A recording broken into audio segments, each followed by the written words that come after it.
പ്രഭാഷകൻ്റെ പുസ്തകം 22-ാം അധ്യായം 27-ാം വാക്യം നമ്മൾ വായിക്കുന്നു. എൻ്റെ വായ്ക്ക് കാവൽക്കാരനും എൻ്റെ ചുണ്ടുകളിൽ വിവേകത്തിൻ്റെ മുദ്രയും ഉണ്ടായിരുന്നെങ്കിൽ ഞാൻ വീഴുകയോ നാവ് മൂലം നശിക്കുകയോ ചെയ്യുകയില്ലായിരുന്നു. എൻ്റെ വായ്ക്ക് കാവൽക്കാരനും എൻ്റെ ചുണ്ടുകളിൽ വിവേകത്തിൻ്റെ മുദ്രയും ഉണ്ടായിരുന്നെങ്കിൽ ഞാൻ വീഴുകയോ നാവ് മൂലം നശിക്കുകയോ ചെയ്യുകയില്ലായിരുന്നു. പ്രഭാഷകൻ ആത്മീയമായി ജീവിക്കുന്ന വ്യക്തികളുടെ ആത്മീയമായ പാലനത്തിന് വേണ്ടി എന്തു ചെയ്യണമെന്ന് ബോധ്യപ്പെടുത്തി തരികയാണ്. നാവിനെ നിയന്ത്രിക്കണം. ചുണ്ടുകളിൽ വിവേകത്തിൻ്റെ മുദ്ര ഉണ്ടാകണം. നാവിന് നിയന്ത്രണമില്ലാത്തതാണ് പലപ്പോഴും ആത്മീയരായി ജീവിക്കുന്ന വ്യക്തികൾ പാപാവസ്ഥകളിലേക്കും ആത്മീയ നഷ്ടപ്പെടുന്ന അവസ്ഥയിലേക്കും വിശുദ്ധി നഷ്ടപ്പെടുന്ന അവസ്ഥകളിലേക്കും പോകുന്നതിന് കാരണമാകുന്നത്.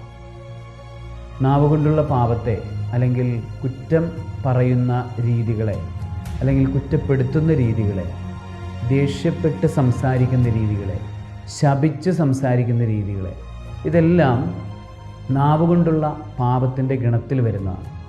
ഇതെല്ലാം നമ്മൾ നമ്മളുടെ ജീവിതത്തിൽ ഒഴിവാക്കാനായിട്ട് ശ്രമിക്കണം. ആരെയും ശപിക്കാൻ പാടില്ല.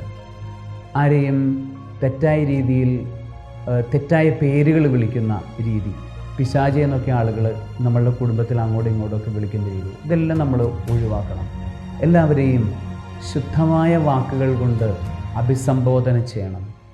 എല്ലാവരെയും സ്നേഹത്തോടും നന്ദിയോടും കൂടെ, സ്നേഹവും നന്ദിയും നമ്മളുടെ സംസാരത്തിലുടനീളം നമ്മൾ കാത്തു സൂക്ഷിക്കണം. അങ്ങനെ സൂക്ഷിക്കുന്നൊരു വ്യക്തിയാണെങ്കിൽ നമുക്ക് ആത്മീയതയിൽ വളരാനായിട്ട് സാധിക്കും. ഒരാളുടെ വാക്കുകളെ പരിശോധിച്ചാൽ അയാളുടെ ആത്മീയത അളക്കാനായിട്ട് സാധിക്കും. ആകയാൽ നമ്മളുടെ നാവിനെ സൂക്ഷിക്കാനായിട്ട് നമുക്ക് ശ്രമിക്കാം. നാവിന് നിയന്ത്രണത്തിൻ്റെ ഒരു രേഖ വരയ്ക്കാൻ, അതുപോലെ തന്നെ ചുണ്ടുകളിൽ വിവേകത്തിൻ്റെ മുദ്രയിടാൻ. വിവേകമുള്ള സംസാരം മാത്രം, വിവേകമില്ലാത്തത് എങ്ങാനും വരുമെന്ന് തോന്നിയാൽ നിശബ്ദതയാണ് ഭേദം എന്ന് ചിന്തിക്കുവാൻ നമുക്ക് പരിശീലിക്കാം.